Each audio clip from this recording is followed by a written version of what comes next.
Welcome to Your New Dad. I'm your host, John Wayne Freeman. This week, we're going to talk about dealing with other human beings. Does that ring a bell? Unless you isolate yourself and lock yourself in your home and have no job or work from home online and never exit the house, much like one of my neighbors who we don't know, who I've lived next to for, 16 years. And they just go in their garage, shut the garage door, and then come out. I don't know what they're doing during the day when they're not in the home. But unless you're like that, you're going to have to interact with other human beings in your lifetime. And I'm not sure if you know this, but human beings, there's all types of them. Some are jerks. Some are nice. Some are fake. Some are sociopaths. And whether you're at work, at school, at the grocery store, on the highway, you're gonna have to learn how to deal with other human beings. And I have found that some days, probably like you do better at that than other days. And the days that we lose our temper or we get mad because there's other human beings out there that are absolutely awful. Well, I think part of life and keeping your own sanity is learning how to control how you react to other humans. Let me give you an example. Say you're driving down the highway and somebody cuts you off, and it's an aggressive cutoff. You're on the freeway, you're going 75 miles per hour, even though the posted speed limit is 65.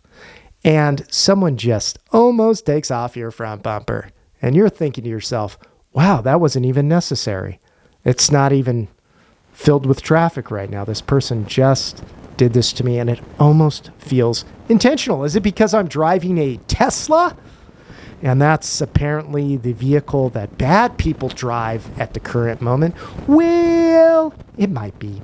But again, we don't know what's going on in this person's mind. And people, when they're driving vehicles, seem to feel very, very tough and confident. Maybe it has something to do with being behind a few thousand pounds of whatever cars are made of in this day and age. And we cannot know what is going on in that person's brain, but in the moment, how do we react? Well, sometimes we take our finger and we put it out the window, or we do other gestures that they do in other countries that signal to the person that we are not happy with what just occurred. Or maybe we are zen and incredible. We take a deep breath, we press the brake pad, and we let the person carry on with their day. Or perhaps we work at a place where somebody endlessly pushes our buttons. Do you know what that means when someone pushes your buttons? It means you don't really care for them, but you have to spend so many hours per day and per week with these people. Or perhaps there's a parent who is a person who thinks that their kid is exceptionally gifted, and you have to run into this person because your children are either in their school or on one of their sports teams, and this person is exhausting. These are all examples of what do you choose to do? Well, I historically, your new dad, that's me, have been, pretty aloof to these people. And then as I got older, I became more like the get off my lawn, and it would bother me and agitate me. It's tough dealing with humans. And lately I've realized at my advanced age, I haven't always dealt with people in the best manner. And I think these are the things I have learned. Guess who's in control of you and your emotions? Ding-a-ding-a-ding-a-ding! It's you. Every single one of us throughout our lives are going to encounter jerks.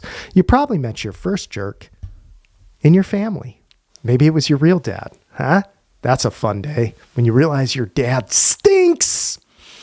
Or maybe it was somebody in elementary school who pushed you, knocked you down. Or maybe junior high where someone repeatedly slapped the back of your head while you were in Spanish class and you thought, I should really defend myself, but I'm a huge pussball, so I'm not going to do that.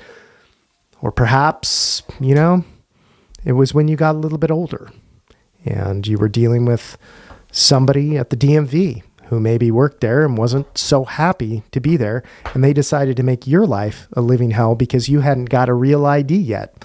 Even though you don't plan on traveling anywhere, they were going to make you feel extra stupid about yourself for having not got that real ID many moons ago. I don't know. It's crazy. Maybe there's somebody who called you to tell you that your kid has been bullying their kid, but you're thinking to yourself, my kid's not a bully. And then you just realize that their kid's a huge, huge pussy. The point is, there's many examples of human beings every single day who get under our skin. So how are we going to manage that? Well, I have found that the best way is to ignore them. Yeah. If they're not physically a threat to you, now the one on the highway, yes, you get cut off. Just back off. Don't engage, because there are psychopaths. But short of that, unless you're physically being assaulted, they are words. And usually these people suck. There's just people that stink. And maybe someday they'll be wonderful people, but right now, when you come across them, they're not. So instead of staying up late at night, filled with anger about something or some interaction that happened during the week, you need to learn to let it go. Let it go. It's what you have to do, because I know this is news to you. Stress builds up inside you and it affects your health. So that's step one. You got to let it go. Step two is don't be that guy or girl. You know the saying. Yep, we all know that guy. You can't be that person. And here is the third thing. Sometimes those people who are that guy are so completely out of their minds or narcissistic or a sociopath that they believe they're the king of the world and everybody around them is just somebody who's there passing through, and they don't care if they squish you, insult you, anything at all. They are all about themselves, which is something that you do find in coastal communities. Could it be a disease of the affluent? Perhaps. But I will say the greatest thing is a wealthy person who you don't know is wealthy and is a sweetheart and kind. Those are the best kind of people. So don't be that guy. Realize that that guy oftentimes is completely self-absorbed, and you control how you react. That's it. Simple as a pimple. Do you understand? Do not lose sleep over morons. Now your dad, oh boy, I can fake the funk pretty good when I'm out there in the world. And then I come home and I am angry and I am upset. I sometimes wonder if maybe it would be better just to be an aggro individual who expresses how I really feel to somebody when they're an awful human, instead of bringing it home to the house. But if we all did that, would we live in a civilized society? I don't know. Point is, I have learned over time that you don't need to bring that funk into your house, into your own family, into your own relationships, because inevitably what happens is your wife or your kids think you're mad at them, but you're actually upset about something that happened on the 5 freeway hours before. A complete stranger spun you like a top, and you have lost your mind, and now you're laying awake, angry. Well, that's not necessarily a sign of a person that is managing their emotions very well. Now, I get it. It's the age of my feelings. Well, Your feelings are all over the place often. And I have found the most cool, awesome humans I know are relaxed. They're little, wonderful, chilled out. Nothing gets to them. Their blood pressure never goes up. It never goes down. They simply sail through life. And I can tell you this, those are the people who live the longest, short of a catastrophe like a bowling ball falling from the sky and hitting them in the head. They'll live into their 90s and they'll be playing golf. They'll be living, laughing, loving, whatever it says in your home, in the bathroom. They'll be doing that thing because they are chill as can be. And I'm not talking about those that are medicated. I'm talking about they have either learned how to do that, whether it's through meditation, prayer, experience, wisdom. They got there. They got to that place. And it's not doing it through some pharmaceutical method. They came to it the old school way.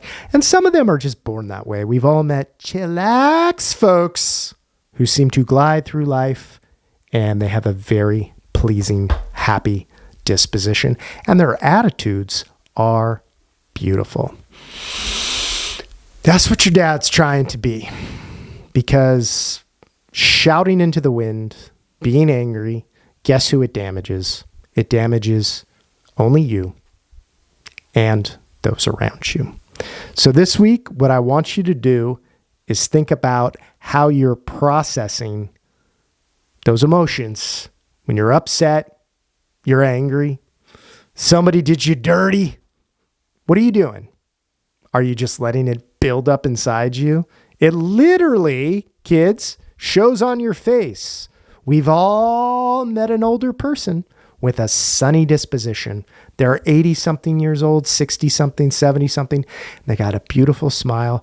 You can really, truly see somebody's soul through their face and their eyes and their expression, and they seem so much younger, and you love to be around them when you meet those people. And sadly, I don't meet as many as I would like to, because the majority of folks, life has just ground them into just mush. And you see it on their sourpuss faces, and they're carrying the weight of life.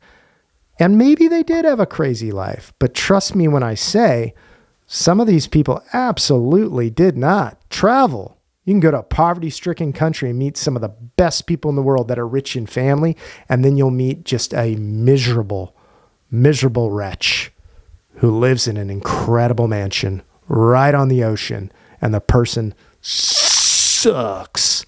And I feel bad for them, and it's sad. So, yeah. I have chose to express my emotions many times on social media when I probably shouldn't have.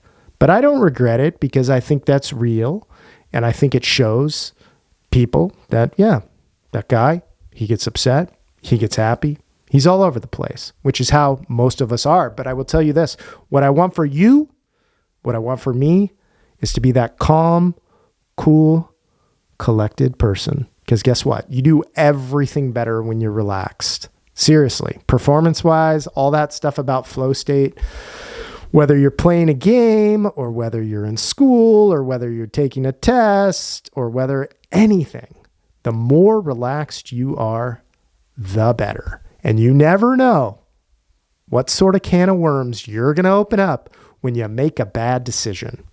It could lead to going to jail. It can lead to health issues. It can lead to death. So, how are you going to manage your emotions out in the world this week as you encounter people, strangers, coworkers, friends? Maybe you got friends that stink. Maybe you need to cut ties with them. Maybe they've changed. Maybe you've changed. Sometimes people, they mature and other people don't.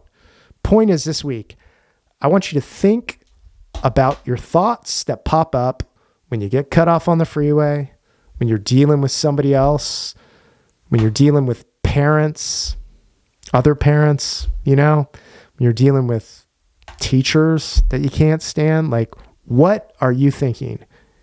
Is it making you crazy? Are you letting that anger turn into something? Because I will tell you, over time, these things manifest them in crazy ways. I've seen people that are so stressed out that they break, legit break. I mean, house moms that have full mental breakdowns, men that have full mental breakdowns. And you're like, what is going on? Business executives. I've seen this over and over, mostly from being a paramedic. You go into a nice neighborhood and you're like, they look like they have it all together. And then you're like, medically, there's nothing wrong with this person. Their blood pressure's through the roof. That might be the only thing. And you realize something, some event, or maybe it's just years, decades of holding on to stress in an unhealthy way has finally broken their brains. That doesn't mean that they can't come back to homeostasis, but best to avoid losing your marbles. Trust me. You don't want to go there. You do learn a lot about yourself. Don't ask me how I know. So this week, I want you to be that chill person, that cool cucumber. Now, it might take eating a little better, getting a little bit more sleep, maybe doing some deep breathing, maybe going for a hike or a brisk walk. But you, regardless of what you've been told or you've thought about yourself, are capable in this life of becoming somebody who manages their emotions and their thoughts in an epic way. And truly, I think in life, that's all we can really ask for. And that's what we need right now. We don't need people spun out, full of anger, full of rage, full of sickness. We don't need that in our homes. We don't need to hear it on the news. We need people that are in control of themselves so that they can perform at an optimum level. I keep coming back to this, and be a better human so that they can serve humanity in the best possible way that God made them. Right? Yeah. Maybe tone down on the caffeine. I'm talking to myself here. Maybe not so much nicotine. You know? Chill. That's what I want for you this week. I love all of you. I thank you for listening. And we'll see you next week. Shaka.